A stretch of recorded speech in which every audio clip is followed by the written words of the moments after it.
Assalamualaikum warahmatullahi wabarakatuh. Perkenalkan, nama saya Muhammad Rifal Ali Fahri dengan NPM 250810150. Pada kesempatan kali ini saya akan menjelaskan tentang induksi matematika, yang mana adalah materi dari mata kuliah Matematika Diskrit kelas A081. Sebagai awalan mungkin kita akan membahas ya terlebih dahulu mengenai apa itu induksi matematika. Nah, induksi matematika ini adalah salah satu metode pembuktian ya yang ada dalam matematika diskrit. Mungkin kita bertanya-tanya gitu, apa yang dibuktikan? Nah, yang dibuktikan itu adalah suatu pernyataan atau rumus pola tertentu benar atau berlaku untuk semua bilangan asli. Nah, nilai awalnya itu bisa dimulai dari n sama dengan 1 atau n sama dengan 0, tergantung pada bentuk pernyataan yang ingin dibuktikan. Baik, sebelum lanjut ke penjelasan yang lebih detail tentang induksi matematika, kita perlu memahami konsep kuantor terlebih dahulu ya. Nah, kuantor atau quantifier adalah simbol dalam logika matematika yang digunakan untuk menyatakan banyaknya elemen dalam suatu himpunan yang memenuhi suatu pernyataan. Nah, di sini ada tiga jenis kuantor yang utama ya. Yang pertama ada kuantor universal, ditulis dengan simbol seperti ini ya, A terbalik. Ini itu artinya untuk semua ya, dibacanya untuk semua. Sebagai contoh di sini ada untuk semua X di dalam himpunan A, nilai X lebih dari 0. Nah, di sini himpunan A-nya adalah 1, 2, dan 3. Nah, maka pernyataan ini benar karena semua yang ada di dalam himpunan A itu dia lebih dari 0. 1, 2, dan 3. Semuanya lebih dari 0 ya. Kemudian yang kedua ada kuantor eksistensial. Nah, di sini itu dibaca ada setidaknya 1, simbolnya seperti ini, seperti E besar tapi terbalik. Nah, di sini sebagai contoh ada setidaknya 1 X di dalam himpunan A. X lebih dari 10. Nah, himpunan A-nya adalah 5, 8, dan 12. Nah, maka pernyataan ini benar karena di sini kita bisa lihat ada elemen 12 yang mana dia itu lebih dari 10. Ada setidaknya 1 yang benar, maka dia benar. Kemudian yang ketiga ada eksistensial unik. Nah, di sini disimbolkan dengan E besar yang terbalik dengan tanda seru ya simbolnya. Ini bisa dibacanya itu ada tepat 1. Sebagai contoh, ada tepat 1 di dalam himpunan bilangan asli ya, n ini himpunan bilangan asli. Kemudian nilai x kuadrat sama dengan 1. Nah, ini benar ya, karena bilangan asli itu kan 1, 2, 3, dan seterusnya ya. Nah, dia ini benar karena hanya angka 1 yang apabila dikuadratkan itu hasilnya sama dengan 1 ya. Angka 2 dan seterusnya itu kalau dikuadratkan tidak mungkin 1 ya, cuma angka 1 aja. Maka dia tepat 1, tidak lebih. Nah, kalau misal kondisinya lebih gimana? Maka dia pernyataannya jadi tidak benar. Kalau ingin dia pernyataannya benar harus tepat 1. Baik, selanjutnya kita balik lagi ke pembahasan utama kita ya. Kita lanjutkan untuk penjelasan induksi matematikanya. Sesuai dengan yang sudah saya jelaskan di awal tadi, bahwa induksi matematika ini adalah metode untuk membuktikan suatu pernyataan atau rumus pola tertentu benar atau berlaku untuk semua bilangan asli. Nah, misalnya kita ingin membuktikan jumlah n buah bilangan bulat positif pertama gitu ya, atau mungkin kita ingin membuktikan jumlah n buah bilangan ganjil positif pertama gitu. Nah, di sini juga ada contoh lain. Yang pertama ini ada bilangan bulat positif n lebih dari sama dengan 2 dapat dinyatakan sebagai perkalian dari satu atau lebih bilangan prima. Kemudian yang contoh kedua ada untuk semua n lebih dari sama dengan 1, n pangkat 3 ditambah 2n adalah kelipatan 3. Kemudian yang ketiga ini contohnya ada jumlah jabat tangan yang terjadi apabila ada n orang tamu dengan syarat setiap jabatannya hanya sekali saja, dengan rumusnya n-1/2. Kemudian contoh yang keempat ini banyaknya himpunan bagian yang dapat dibentuk dari sebuah himpunan yang beranggotakan n elemen dengan rumus 2 pangkat n. Kemudian contoh yang kelima ini ada membayar biaya pos sebesar n sen, n lebih dari sama dengan 8. Nah, selalu dapat digunakan hanya perangko 3 sen dan 5 sen saja. Nah, di sini induksi matematika itu penting ya, karena dalam matematika sering ada pernyataan yang berlaku untuk semua nilai n. Misalnya seperti jumlah bilangan, pola bilangan, atau sifat matematika tertentu ya. Jika kita ingin membuktikannya itu tidak mungkin kita lakukan satu persatu untuk nilai n-nya, karena tentu nilai n-nya itu tidak terbatas ya, dan tidak mungkin gitu, kalau kita coba satu persatu. Maka dari itulah kita menggunakan induksi matematika. Baik.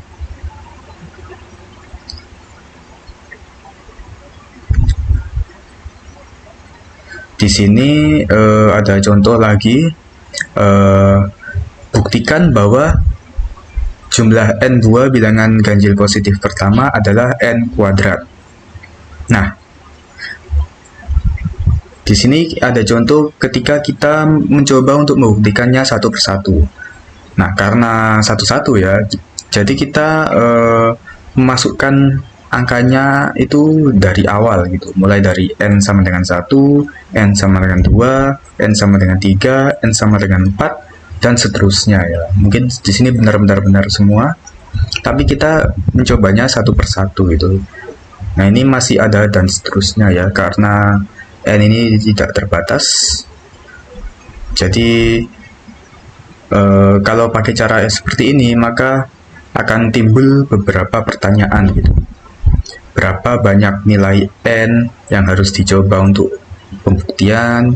Nah, nilai n tak terhingga banyaknya, apakah harus dicoba semua? Jelas tidak mungkin ya, tidak mungkin. Kemudian solusi pembuktiannya menggunakan induksi matematika, gitu ya. Baik, selanjutnya kita masuk pada prinsip induksi sederhana ya. Yang mana pada prinsip ini terdapat 2 langkah yang utama, yaitu langkah pertama adalah basis induksi, dan pada basis induksi ini kita perlu membuktikan bahwa pernyataannya itu benar untuk nilai awal. Untuk prinsip ini biasanya nilai awalnya itu 1 ya. Jika benar maka langkah pertamanya berhasil. Kemudian untuk langkah yang keduanya itu adalah langkah induksi. Nah, pada langkah induksi ini kita membuat asumsi atau perandaian jika n benar, itu maka n plus 1 itu juga benar gitu. Nah, asumsi ini itu disebut hipotesis induksi. Nah, jika kedua langkah ini berhasil, maka kita bisa menyimpulkan bahwa pernyataan benar untuk semua n gitu. Jadi hanya dengan dua langkah ini kita bisa mengcover untuk semua bilangan n ya, tidak perlu satu-satu.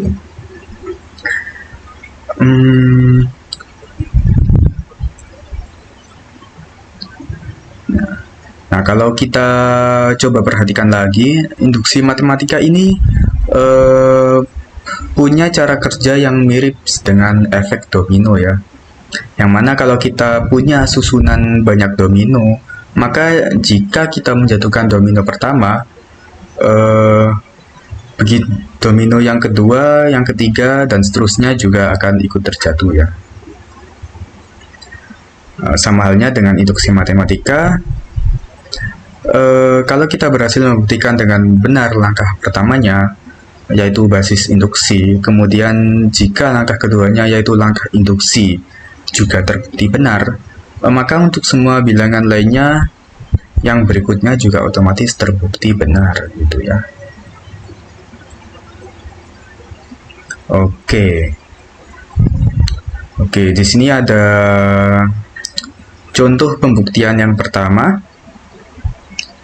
Nah, pembuktian yang pertama ini kita disuruh untuk membuktikan bahwa jumlah n bilangan bulat positif pertama adalah n plus 1 per 2. Nah, kita bisa lihat penyelesaiannya di sini ya. Misalkan Pn menyatakan proposisi bahwa jumlah n bilangan bulat positif pertama adalah n plus 1 per 2, yaitu ini ya, 1 ditambah 2 ditambah 3 tambah sekian ditambah n sama dengan n plus 1 per 2. Nah, di sini kita harus membuktikan kebenaran proposisi ini dengan dua langkah induksi. Nah, di sini kita bisa terapkan saja dua langkah prinsip induksi sederhana yang tadi ya. Kita mulai dari basis induksinya, kita pakai nilai awal. Kita cek n sama dengan 1 ya. Di sini kita masukkan saja 1, kemudian rumusnya tadi kan n plus 1 per 2. Nah, kita masukkan saja n-nya dengan angka 1 semua ya. 1 ditambah 1, 2, kemudian 1 kali 2, 2 bagi 2, 1. Nah, di sini kan karena kedua sisinya sama, maka basis induksinya itu terbukti benar. Maka dari itu kita bisa lanjut ke langkah keduanya, yaitu langkah induksi. Nah, di mana kita itu harus bikin perandaian. Misalkan rumus benar untuk n, artinya kita asumsikan bahwa hipotesis induksi 1 ditambah 2 ditambah 3 ditambah sekian ditambah n sama dengan n plus 1 per 2 adalah benar. Maka kita harus memperlihatkan bahwa n plus 1 juga benar ya. Maka dari itu kita pertama-tama perlu menjumlahkan. Kita jumlahkan saja, masukkan n plus 1-nya. Jadi 1 ditambah 2 ditambah 3 ditambah sekian ditambah n seperti ini. Kemudian dilanjutkan ditambah n plus 1. Nah, dan yang sisi kanannya juga n plus 1 plus 1 per 2. Nah, lalu di sini kita masukkan saja ke dalam hipotesisnya. Untuk hipotesis dan n plus 1-nya, maka akan menjadi n plus 1 per 2 ditambah n plus 1. Kita keluarkan n plus 1-nya ya, karena dia ada 2, maka dia menjadi n plus 1, n per 2 plus 1. Kemudian kita samakan penyebutnya antara n per 2 dan 1-nya. Jadi dia n per 2 plus 2 per 2. Lalu kita bisa, setelah menyamakan penyebutnya, kita bisa menggabungkan. jadi N plus 2 per 2. Nah, dari bentuk ini kita bisa ubah lagi bentuknya untuk menyamakan dengan hipotesisnya ya. Jadi di sini kita mendapatkan N plus 1, N plus 1 plus 1 per 2 gitu. Nah, artinya kalau hasilnya ini dengan hipotesisnya sama, maka rumus ini terbukti benar gitu ya. Hipotesisnya terbukti benar.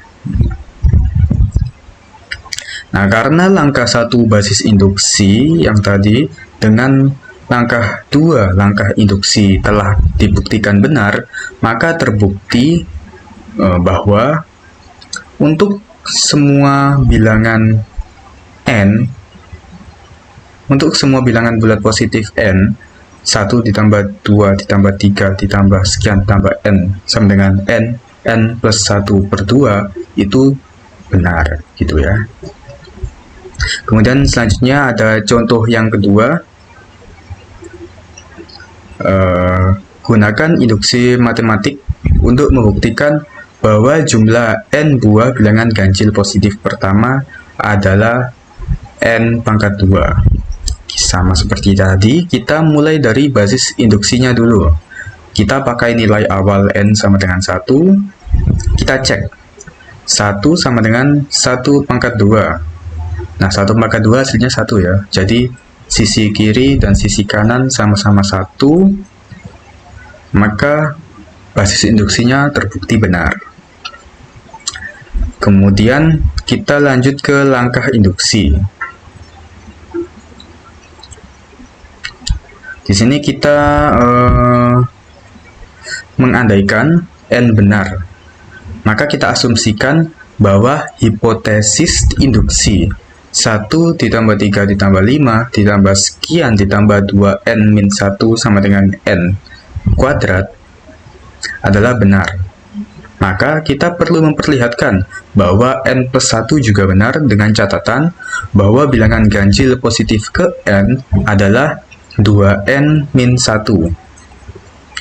Pertama-tama kita jumlahkan menjadi 1 ditambah 3 ditambah 5 ditambah sekian ditambah 2n min 1 ditambah 2n plus 1 sama dengan n plus 1 per 2 ya.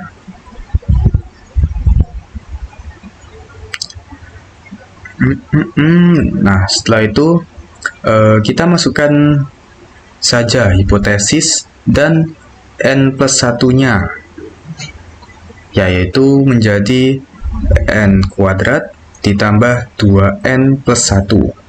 Kemudian kita sederhanakan bentuk aljabarnya seperti menjadi n kuadrat ditambah 2n plus 1.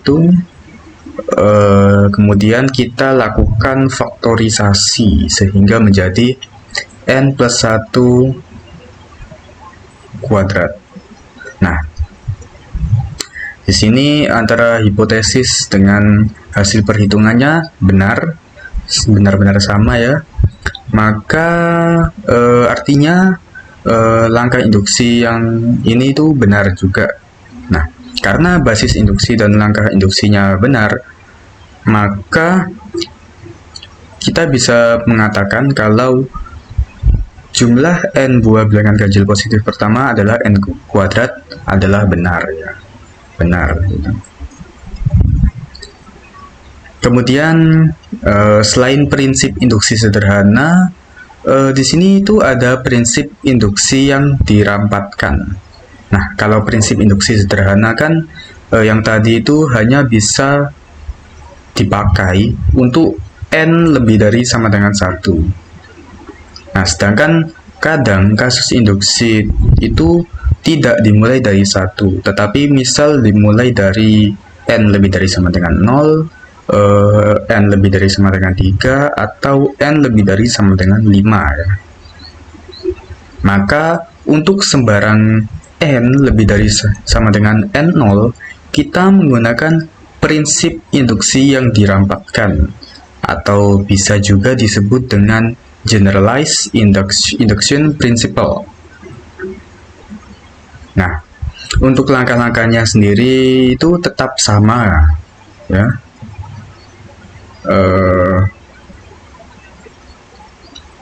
Dia ada basis induksi dan langkah induksi. Nah,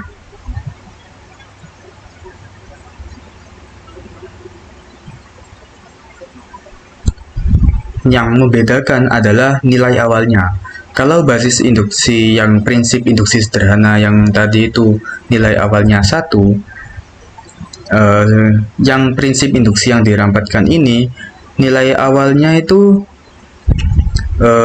bisa selain 1 ya, seperti 0, 3, atau 5 gitu. Kemudian di sini misal Pn adalah pernyataan perihal bilangan bulat dan kita ingin membuktikan bahwa Pn benar untuk semua bilangan bulat, n lebih dari sama dengan n0. Untuk membuktikan ini kita hanya perlu menunjukkan bahwa ini langkah induksi, kemudian ini basis induksi dan ini langkah induksi ya, sama saja, cuma yang membedakan nilai awalnya saat di basis induksi. Baik, di sini ada contohnya.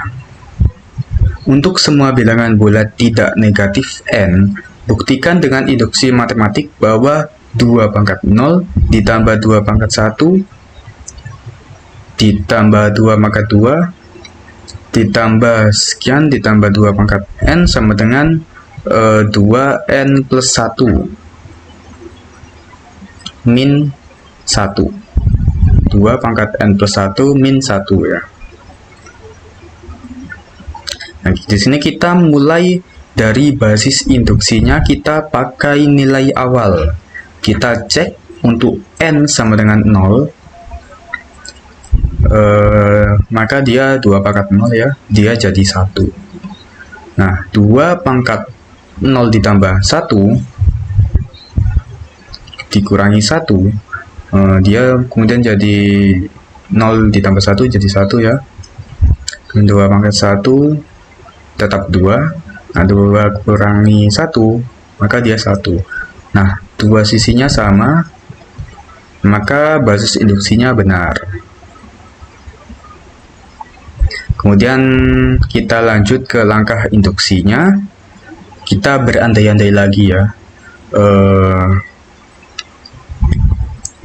Andaikan bahwa n benar, yaitu 2 pangkat 0 ditambah 2 pangkat 1 ditambah 2 pangkat 2 ditambah sekian ditambah 2 pangkat n sama dengan 2 pangkat n plus 1 min 1 adalah benar, kita harus menunjukkan bahwa n plus 1-nya juga benar, yaitu kita jumlahkan menjadi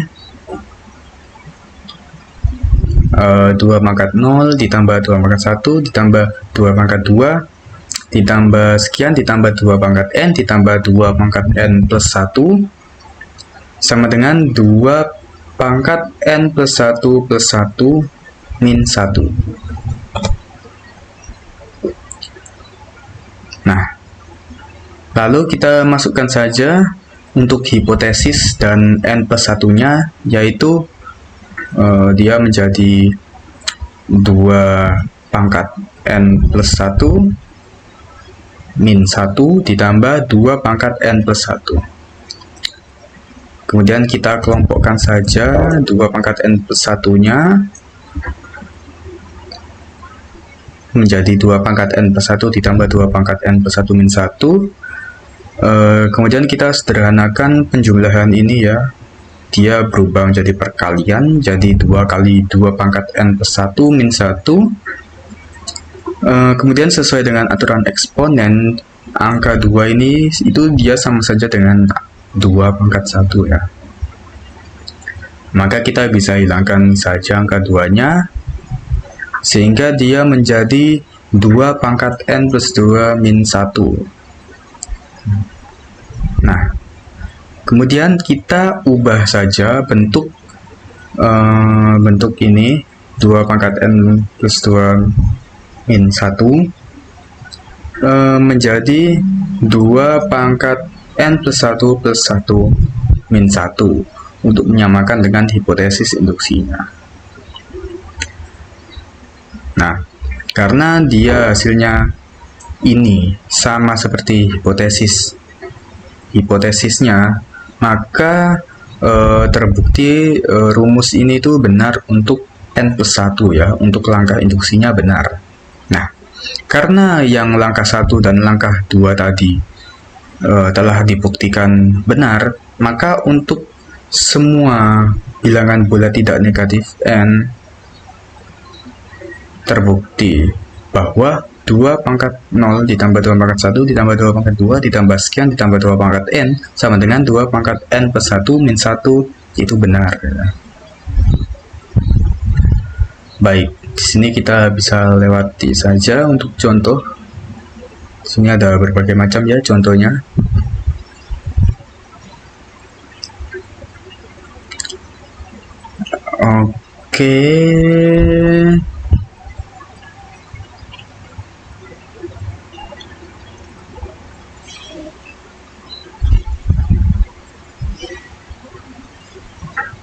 Oke. Nah, selain prinsip induksi sederhana dan prinsip induksi yang dirampatkan, itu ada lagi prinsip induksi ya, yang lain.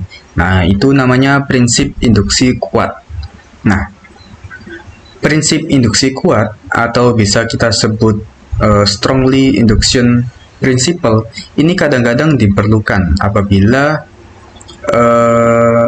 diperlukan lebih dari satu hipotesis induksi untuk membuktikan sebuah pernyataan.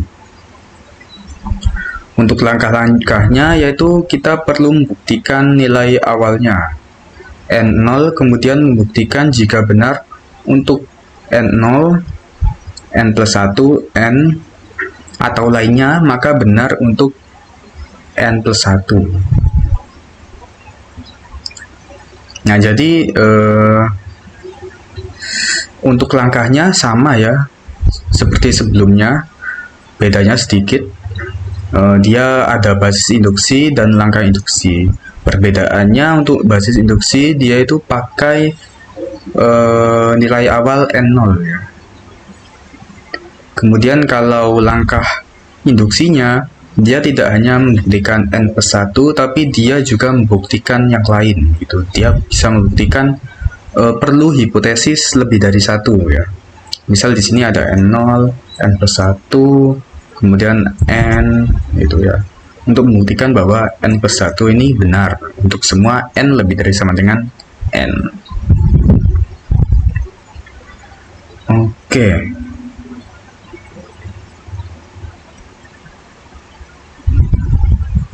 Nah, ini asumsi ya. Kemudian di sini ada contohnya.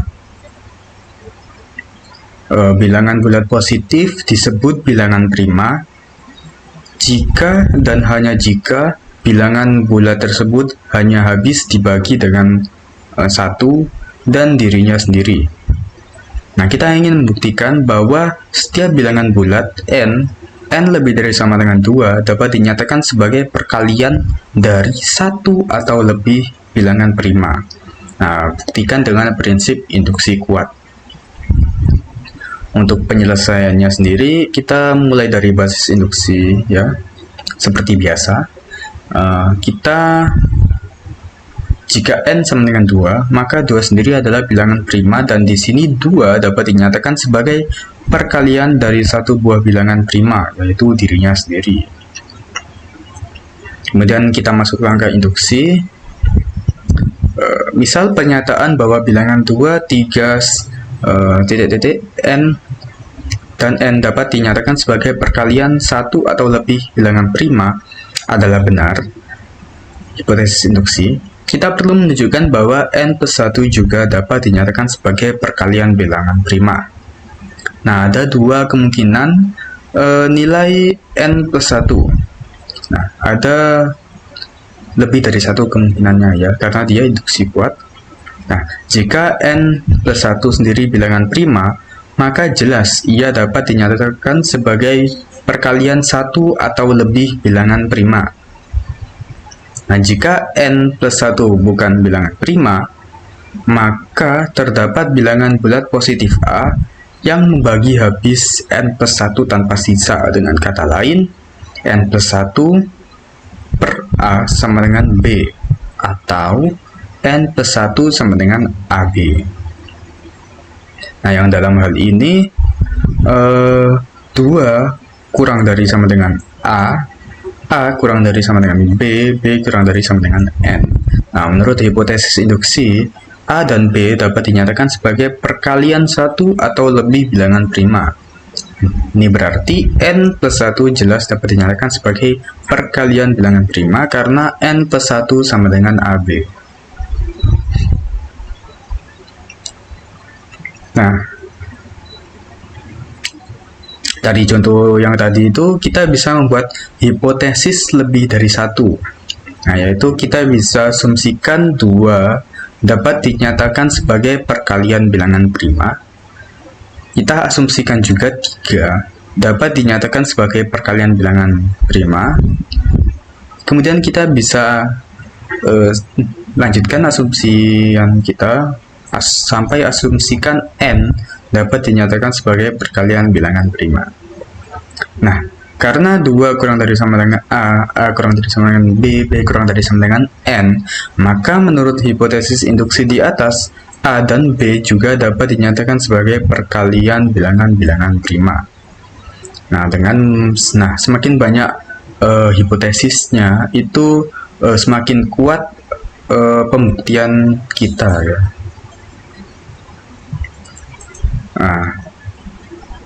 Nah, jika hanya satu saja hipotesisnya, yaitu mengasumsikan N dapat dinyatakan sebagai perkalian bilangan prima, maka pembuktiannya menjadi kurang kuat.